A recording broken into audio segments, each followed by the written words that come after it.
Good morning, everybody, and this is your S&P 500 day trade setups for today. So CPI is out the way, but it's, as analysts expected. It wasn't a train smash. It slightly worse than what they were expecting, but kind of in the ballpark of what analysts were expecting. So that's out the way. No more fears on the Feds until the next Fed meeting now. And now we focus on earnings, and that kicks off pretty much tomorrow with some of the big banks publishing earnings tomorrow. So so when we look at the S&P 500, a couple of the banks are in there, so not really going to influence it. We'll be looking for the tech stocks really to start influencing S&P 500. So at the moment, nice trend up, and then yesterday we sort of just formed a bit of a triangle just above the moving averages on the 8-hour. So that's fairly interesting for me anyway, because we are now just hovering. You can see on the 3-hour, I keep coming back to the 155 to test it. So technically, where do we enter our long trades on the 3-hour? We're looking for a break above the last bar that tests the 155, which is basically this bar here, until this bar has finished. Oscillators group to the upside, so don't want to be jumping in long just yet. Still looking for structure, and it does look like there is structure in this zone here. So it's a bit messy, all over the place, but it definitely does look like there's structure here. One thing that is concerning me just a little bit is that was the trend line. And if you look at that, we've now got a break below that trend line. So if you draw the line on the top of that, you're going to end up with a wedge. So strong move down, wedge, retracement, and move further. So if I just jump onto the Fibonacci quickly, and you'll see we are right at the 61.8, which is typical, especially when we've had a strong move down. And you see that the bear is trying to reverse it at the 61.8 for a move down. We have got structure that is indicating a potential move to the downside, but we're going to have to break through the moving averages. We're going to have to break the structure and retest it before I even look at that. So at the moment, to be quite honest, I'm sort of sit on hands. So just move across to the hour. That's exactly what we want to be paying attention to. So yesterday I said to you, be cautious. We are grouped to the upside on the hour, so we'll have to wait and see what transpires.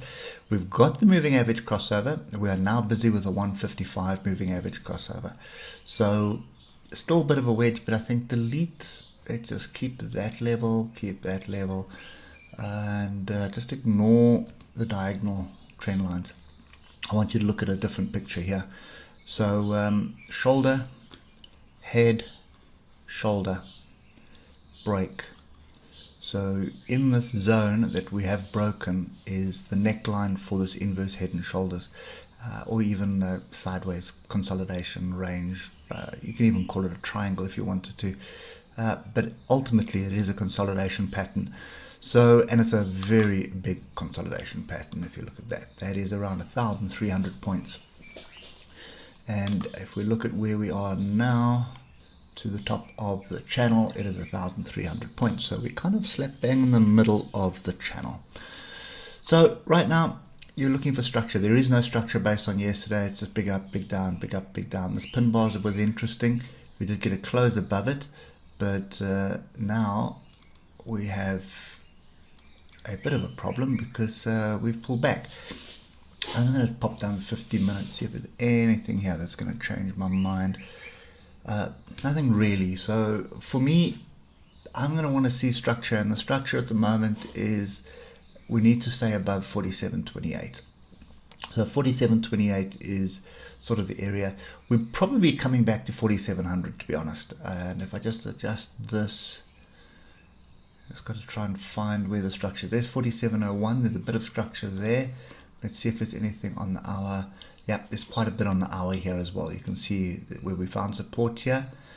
We rejected, and then we've broken through it, and we haven't really tested it. So that is the bottom, I would assume. It's 47,100. So you can probably just fine tune a little bit onto these tails here. That'll be just below. That's 46.98.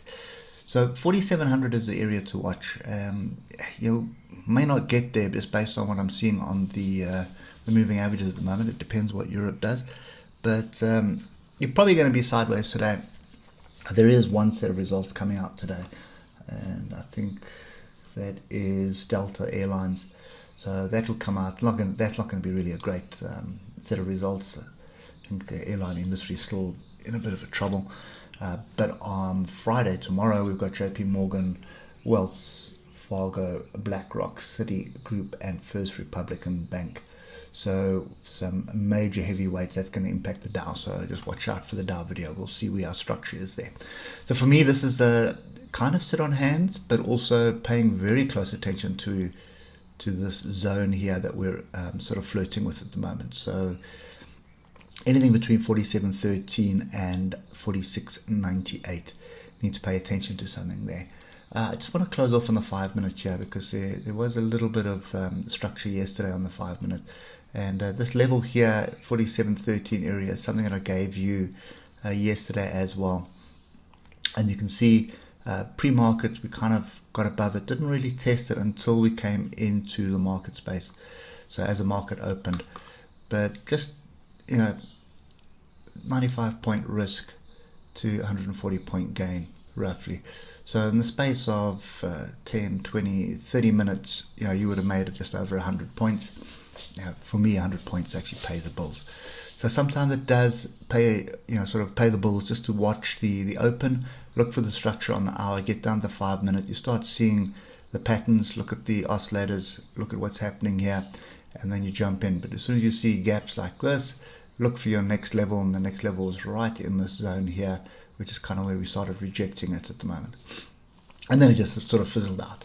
That's just kind of a bit of insight there. Sometimes, if you just pop down, especially when you're sideways, just pop down the 5 minute, apply the strategy on the 5 minute, and you will still manage to get the trades. Okay, so that's kind of our zone, or our range, should I say. Top end of it, 47.28. So we break and retest that. We definitely have a validated head and shoulders that we need to pay attention to. If we drop below 46.98, then you need to start looking at all these tails here. Let's just put a level on that. The worst part of it would be down here at 46.63. So yeah, that's kind of the view at the moment. Nothing else that we can add to that at the moment. So it's wait and see until we get some structure and somewhere around here. Alternatively, we're just going to range around here. So then just drop down to a lower time frame. Hope it helps, and we'll catch up with you tomorrow morning. Cheers for now.